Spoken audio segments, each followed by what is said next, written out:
They said the empire was gone, but empires don't retreat, they reshape. In the summer of 2023, the world watched as the last French convoy rolled out of Burkina Faso under a scorching sun and a wall of dust. Television anchors spoke of history closing a chapter. Analysts in Paris described it as a strategic withdrawal. Crowds in Ouagadougou waved flags, not out of hatred, but relief, as if exhaling after half a century of holding their breath. For a brief moment, the world believed the empire had fallen silent. But silence in geopolitics is never peace. It is the sound of rearrangement. Because what the cameras didn't capture, what the headlines missed, was this: empires don't die, they evolve. They learn new vocabularies. They change uniforms, but keep the same chain of command. They trade flags for contracts, soldiers for advisors, occupation for cooperation. And somewhere in the corridors of power, a new strategy was already taking shape. Not retreat, but repositioning. Not defeat, but disguise. Stay with us. This is more than a headline. It is a hinge in history. If this story resonates, show your support with a like, a comment, or a subscription. It means more than numbers. It keeps the story alive. The withdrawal began like a symphony of liberation. Mali, 2022. Burkina Faso, 2023. Niger, 2024. One by one, the tricolor was lowered. One by one, the bases emptied. Operation Barkhane, France's largest military deployment in Africa, came to an end after nearly a decade.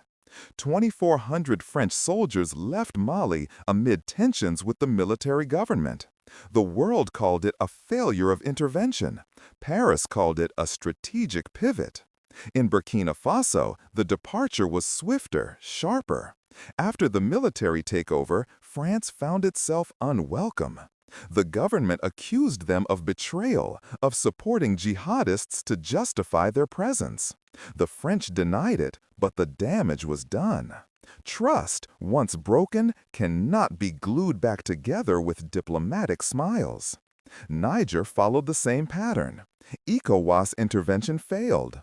The people chose sovereignty over security guarantees. France's last stronghold in the Sahel crumbled not under bombs, but under the weight of a simple word: enough. By February 2025, even Côte d'Ivoire, France's most loyal ally, had said goodbye. The final base was handed over. 60 years of presence ended with a ceremony and a handshake. But the most symbolic moment came in July 2025, in Senegal. Two final bases, Dakar and TS, were transferred to local control. 350 French soldiers packed their bags.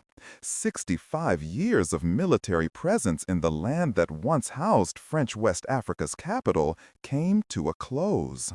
The headlines celebrated it as the end of an era. France's total withdrawal from West Africa, the death of France-Afrique, the birth of a new relationship based on equality. But maps don't lie, and those who studied the maps noticed something curious. Within weeks of the celebrated withdrawals, new dots began appearing on regional charts. Small, discrete, scattered. Benin, Côte d'Ivoire, Senegal, places far from the headlines but close to the Sahel's heartbeat. Each dot marked a new partnership, a joint facility, a training hub. Yet the shape they formed was not random. It was a ring closing in. In the corridors of power, the language had changed. Bases became centers. Troops became advisors. Occupation became cooperation. The uniforms changed too, but the chain of command did not. In Cotonou, construction crews worked through the night, building barracks whose blueprints matched those once used in Niamey. In Abidjan, the airfield once used for Operation Licorne was quietly modernized, capable of hosting combat aircraft within weeks. And in Dakar, a handful of French officers remained for training support, though the sign outside now read Center for Regional Stability. Every empire, one Senegalese professor observed, learns to change vocabulary faster than it changes habits. Local residents began to notice things. The noise of drills after midnight, helicopters taking off with dimmed lights, foreign patrols near borders that were supposed to be sovereign, drones humming overhead, not over militant hideouts, but over trade routes and farmland. "They say they protect us," said a farmer near the Burkina Faso border, "but they watch us more than they help us." Back in Ouagadougou, whispers spread through the markets. Traders returning from Benin spoke of foreign patrols. Villagers in the south described surveillance they couldn't explain. The familiar geometry of control was taking shape once more. Let us take a moment here, not to rush forward, but to give thanks. Write a comment with a simple thank you to Traoré, to Burkina Faso, or to the spirit of sovereignty itself. Gratitude is not a formality. It is recognition. It is dignity expressed in words. When you add your voice of thanks, you are not just engaging with a video. You are standing in solidarity with a story of freedom and pride. So before we continue, take this pause to comment your thank you. Together, those words become a beacon that shines far beyond the screen. In official statements, these new installations were for regional stability. On the ground, people saw something else, the familiar shadow of empire wearing a new mask. France had learned subtlety. No flags, no fanfare, just quiet deployment under new titles. Joint response teams, counter-terror task forces, European security partnerships, new names, old purposes. By mid-2024, the pattern was undeniable. France's permanent troop numbers in Africa had dropped, but not disappeared. Around 1,000 soldiers remained, spread across Gabon and Chad. "We have fewer boots, but better reach," said a French general in an interview. He called it modernization. Others called it a mirage. In villages across the Sahel, radio stations debated the meaning of sovereignty. Was independence real if foreign soldiers still drew circles around your borders? In the markets, people began to speak more quietly when the word cooperation was mentioned. It had become a synonym for something else. And somewhere between Paris and Ouagadougou, a line had been crossed. Invisible but irreversible. Because when a people who have once been watched begin to watch back, control becomes impossible. But one captain saw through the illusion from the very beginning. Inside the presidential compound in Ouagadougou, Captain Ibrahim Traoré studied intelligence reports with the intensity of a man reading an enemy's heartbeat. The young officer, barely 34 years old, had been thrust into history's spotlight not by ambition, but by necessity. The year was 2022, when Traoré led the military intervention that changed Burkina Faso's trajectory. Some called it a coup, others called it liberation. But those who knew the man understood it was something simpler and more profound. It was refusal. Refusal to watch his country burn while politicians play games. Refusal to accept that Burkina Faso's children should die fighting insurgents, armed with weapons made in Europe and intelligence fed by satellites controlled by foreign powers. Refusal to trade dignity for aid. When France announced its final withdrawal from the region, Traoré stood before his cabinet and said words that would echo across the continent. "They are not leaving. They are repositioning." His words drew no applause, only understanding. Because Traoré was not a dreamer spinning fantasies of independence.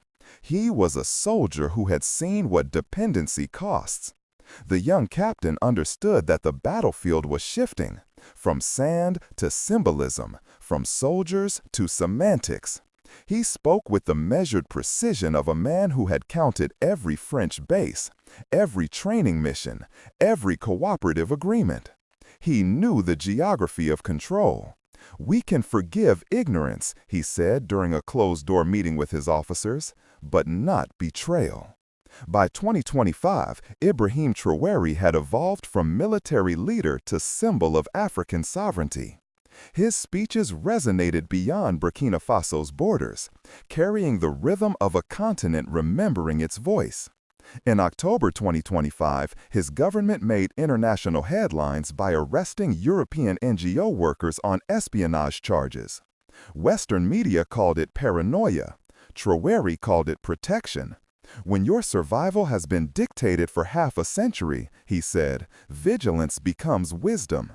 The same month, Burkina Faso launched its national biometric ID system, replacing the old colonial-era documentation. It was more than bureaucracy. It was a declaration. "Digital sovereignty," Traoré explained, "begins with knowing who belongs to the soil." But it was his speech in November 2025 that truly captured global attention. Standing before a crowd in Ouagadougou, Traoré accused the United States of using terrorism as a tool to destabilize the Sahel. The words were measured but sharp, cutting through diplomatic niceties like a blade through silk. "Every militant group that emerges," he said, "serves someone's interests. We must ask ourselves, who benefits from our chaos?" The crowd listened in silence, but the silence carried weight. It was the silence of people finally hearing their own thoughts spoken aloud. Western commentators called him a populist, a dangerous voice feeding conspiracy theories.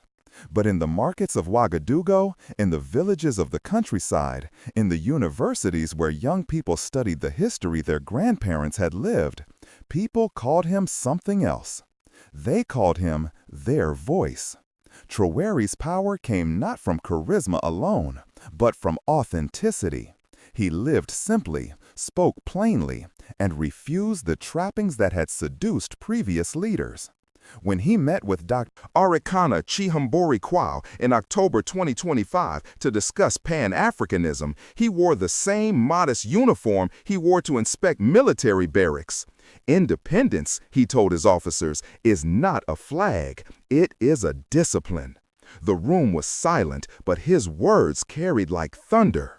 It was a lesson older than any constitution, that freedom, once declared, must be practiced daily, guarded hourly, and defended without applause. But Traoré understood something else that made him different from previous leaders. He understood that sovereignty could not be built with words alone. It required something more fundamental, more tangible. It required control of the soil itself.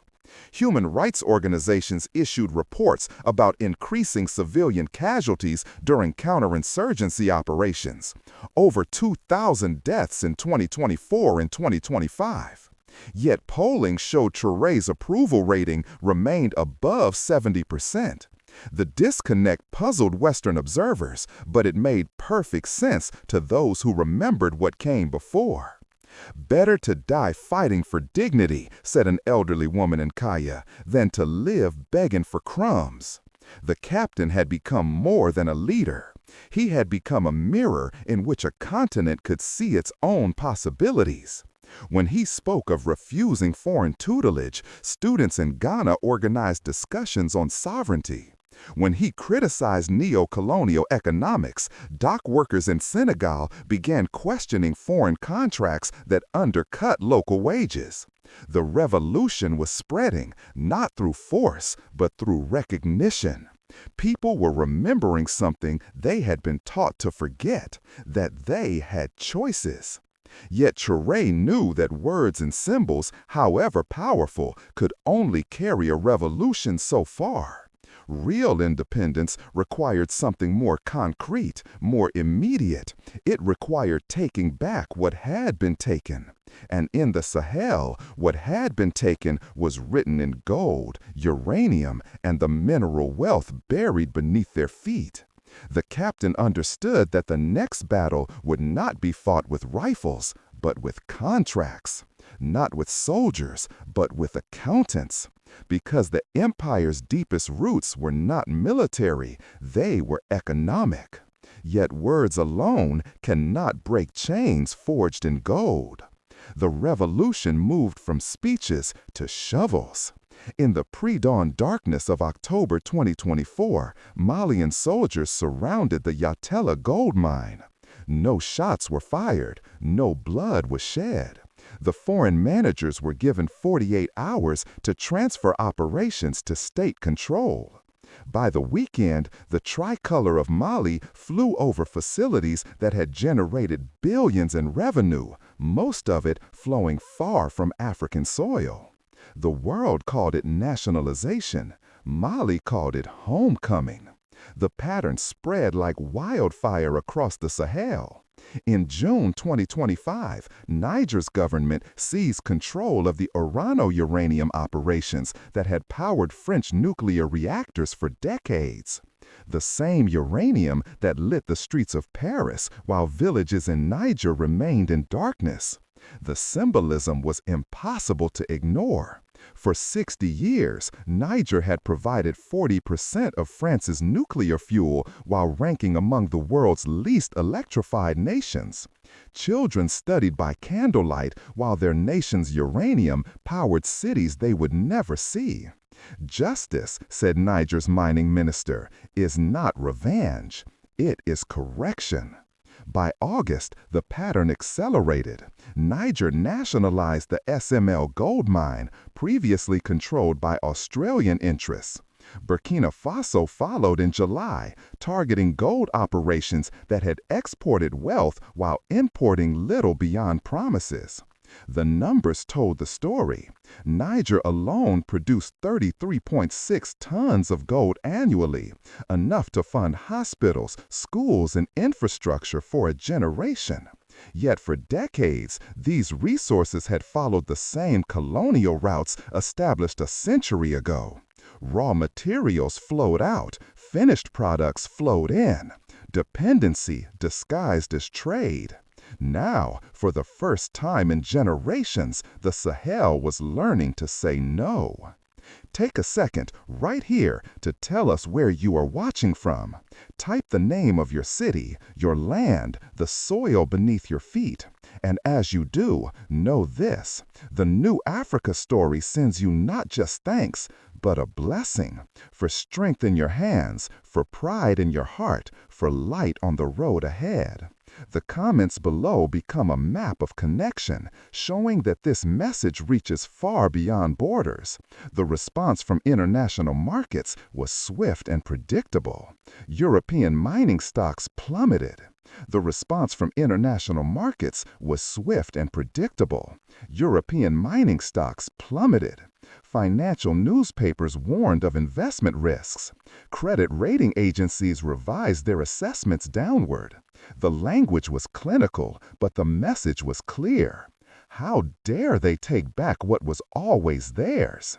In boardrooms across London and Paris, executives spoke of breach of contract, of sanctity of investment, of the rule of law. The irony was lost on no one who remembered how those contracts had been signed, often by leaders who had been bought, threatened, or installed by the very powers now crying foul. They call it theft when we take back what was stolen, observed a Burkina Faso economist. They called it development when they took it in the first place. But the Sahel was not acting from emotion alone.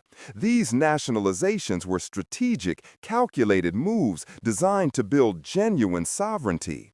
The revenue from reclaimed mines began flowing into national treasuries instead of foreign accounts. Local engineers were trained to operate facilities that had been deliberately kept dependent on foreign expertise.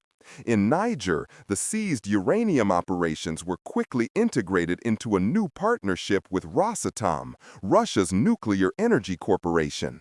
The arrangement was different from colonial-era contracts. Niger retained majority ownership, kept more of the profits, and gained technology transfer agreements that would build local capacity. "We are not against foreign partnership," explained Niger's president. "We are against foreign control masquerading as partnership." The gold mines followed similar patterns. Local workers who had been paid subsistence wages while their labor generated millions now saw their salaries doubled, tripled. Mining revenues that had once disappeared into offshore accounts began funding rural clinics, solar power grids, and education programs. In villages across Mali, women's cooperatives started processing gold locally instead of shipping raw ore overseas. The profits stayed home, the skills multiplied, the dignity was restored. Western media described it as resource nationalism, painting it as dangerous populism that would scare away investment. But the numbers told a different story. By late 2025, the Sahel's GDP growth rates were outpacing much of sub-Saharan Africa. Niger posted 9.87% growth. Burkina Faso achieved 5.49%. Mali reached 3.75%. These were not the statistics of economic collapse. They were the mathematics of liberation. The revolution had moved beyond politics into the realm of the practical, turning soil into sovereignty, minerals into independence. Every gram of gold that stayed on the continent was a vote for self-determination. Every ton of uranium that powered African reactors instead of French ones was a declaration that the future belonged to those who lived on the land. But no nation stands alone in this fight. In September 2023, 3 flags were raised together for the first time. Mali, Burkina Faso, Niger, 3 nations that had been taught they were too poor, too weak, too divided to stand on their own. The Alliance of Sahel States was born not from ideology, but from necessity. When ECOWAS threatened Niger after its military takeover, when France spoke of intervention, when the international community lined up to lecture about democracy while ignoring the will of the people, these 3 nations discovered something powerful. They were not alone. What began as a defense pact evolved into something deeper, more ambitious. By February 2024, the alliance had transformed into a confederation, a political and economic union that would reshape West Africa's balance of power. The symbolism was profound. For the first time since independence, African nations were choosing each other over former colonial masters. They were building South-South cooperation not as a supplement to Western relations, but as an alternative to them. By September 2025, the alliance celebrated its 2nd anniversary with festivals across all 3 capitals. In Ouagadougou, children performed traditional dances, while solar panels, manufactured jointly by the 3 nations, powered the evening lights. It was more than celebration, it was demonstration. The economic integration was accelerating beyond anyone's expectations. A shared electrical grid connected the 3 nations, powered primarily by solar installations built with Chinese technology and African labor. Highway construction projects, funded through commodity-backed loans, began linking markets that had been separated by colonial borders, drawn to divide rather than unite. Trade between the 3 countries increased by over 200% in 2 years. Agricultural cooperation ensured that Niger's livestock could feed Malian cities, while Burkina Faso's cotton powered textile industries in all 3 nations. The same colonial borders that had once isolated each country now became lines on a map that moved freely between partners. But the alliance's true power lay not in economics alone. It lay in coordination. Intelligence was shared between the 3 nations through encrypted networks developed by African programmers. Military commanders coordinated operations across borders without waiting for permission from Paris or Washington.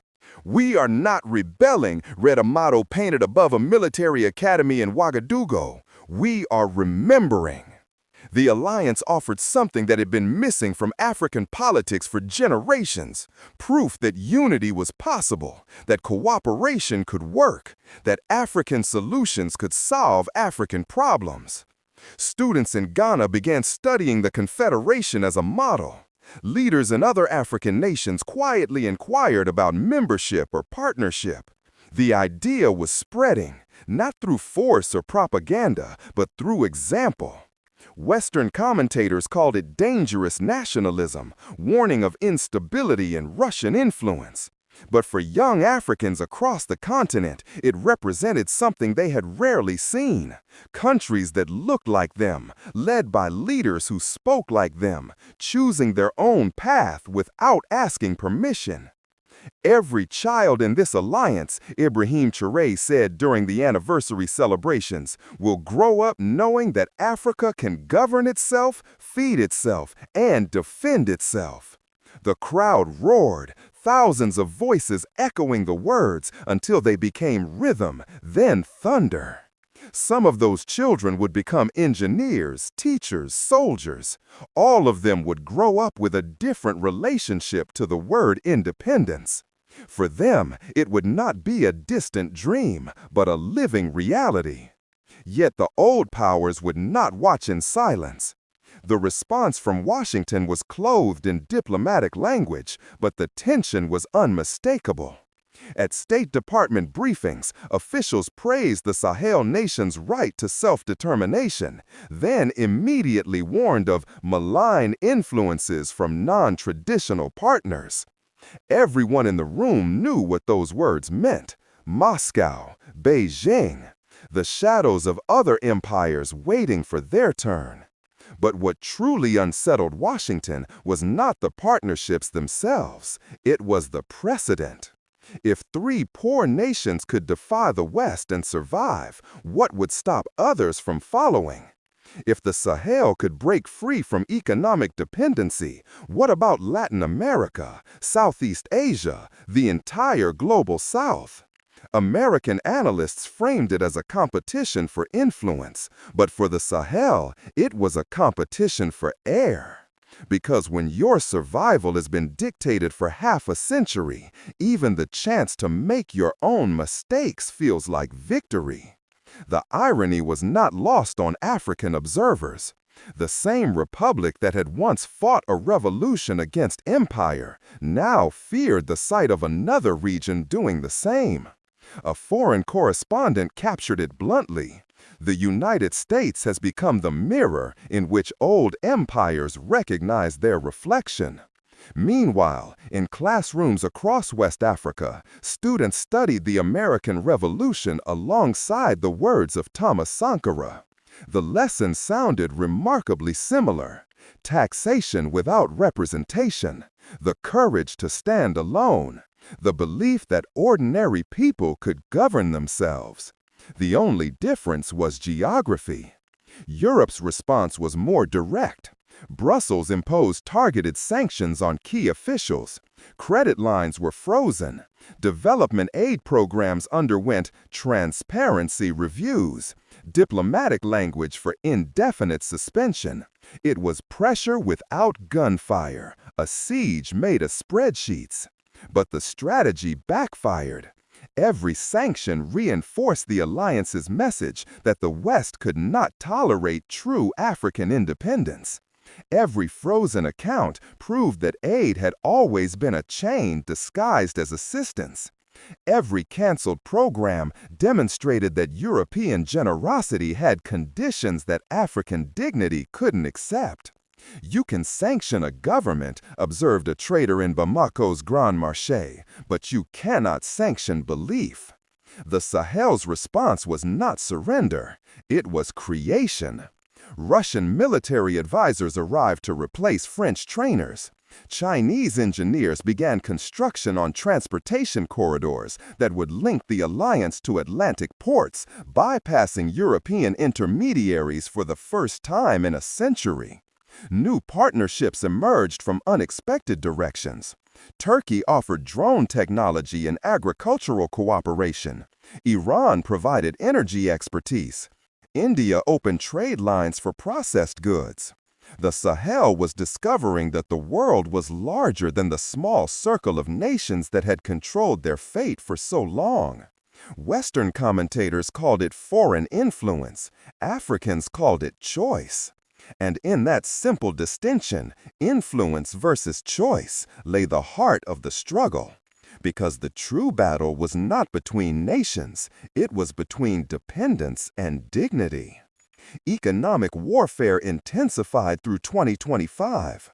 Global financial institutions revised credit ratings downward. Investment channels narrowed. Foreign aid programs remained frozen. It was economic strangulation designed to force submission. But the Sahel endured. More than that, it thrived. The alliance's GDP growth rates consistently outpaced regional averages. New industries emerged from necessity: solar panel manufacturing, textile production, agricultural processing. Sectors that had been deliberately kept underdeveloped during the colonial era began flourishing under local control. The revolution had outgrown politics. It had become psychological, because those who have learned to stand cannot be bent back into kneeling. As tensions reached their peak in late 2025, Ibrahim Traoré addressed another rally in Ouagadougou.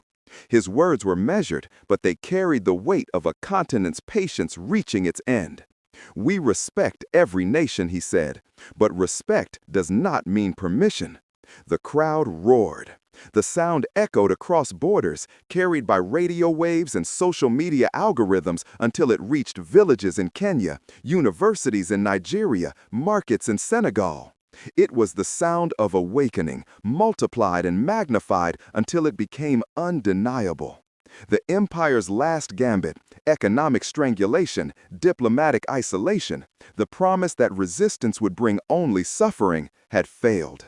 Not because the pressure was not real, but because the alternative was no longer acceptable. A generation was growing up that had seen what independence looked like. They had watched their resources stay home, their leaders speak truth, their neighbors become partners instead of competitors. They would not accept less. The Sahel had learned something that empires never understand. Conviction, once awakened, does not retreat. Before we close this chapter, let us understand what we have witnessed. This is not simply a story about Ibrahim Traoré or Burkina Faso or even the Sahel Alliance. This is the story of how belief changes sides, how dignity, once remembered, cannot be forgotten, how independence, once tasted, becomes an appetite that cannot be satisfied with crumbs. If you have followed this journey, if these words have stirred something in your heart, then you understand that this is more than history. It is prophecy. The Sahel has awakened, and awakening spreads. What began with 3 nations refusing to kneel will not end with 3 nations. It will spread to every corner of a continent that has been taught to believe it was too weak to govern itself. Subscribe to this channel, not because we ask for numbers, but because we are documenting the birth of a new era. Every video we create, every story we tell, is a fragment of the larger truth that the world is trying to ignore. Africa is remembering its strength. And when Africa remembers, the entire world must recalibrate. Your subscription is not just support. It is participation in the most important story of our time. The story of how the meek refused to inherit the earth and decided to reclaim it instead. Empires rarely end with explosions. They end with realization. And across the Sahel tonight, realization is spreading. From the gold mines of Mali to the uranium deposits of Niger, from the cotton fields of Burkina Faso to the classrooms where children learn that independence is not a gift, it is a discipline. Captain Ibrahim Traoré once said, "We are not chasing paradise. We are building endurance." His words were neither boast nor threat. They were a promise that this time sovereignty would not be a slogan on paper, but a practice in flesh and spirit. Because empires fall the same way they rise, not in battlefields, but in belief. And across the Sahel tonight, belief is shifting. From Paris to Washington, they still call it resistance. But in the villages of Niger, the factories of Mali, and the streets of Burkina Faso, people call it something older and stronger. They call it homecoming. The empire said Africa could not survive without permission. Africa is proving that survival requires precisely the opposite, the courage to live without asking. If you believe Africa deserves its own horizon, its own voice, its own tomorrow, then say it with us. Comment below. Share this story. Let the world know that the age of asking permission is over. Because freedom, once awakened, does not retreat. It learns to rise again and again until the whole world must listen.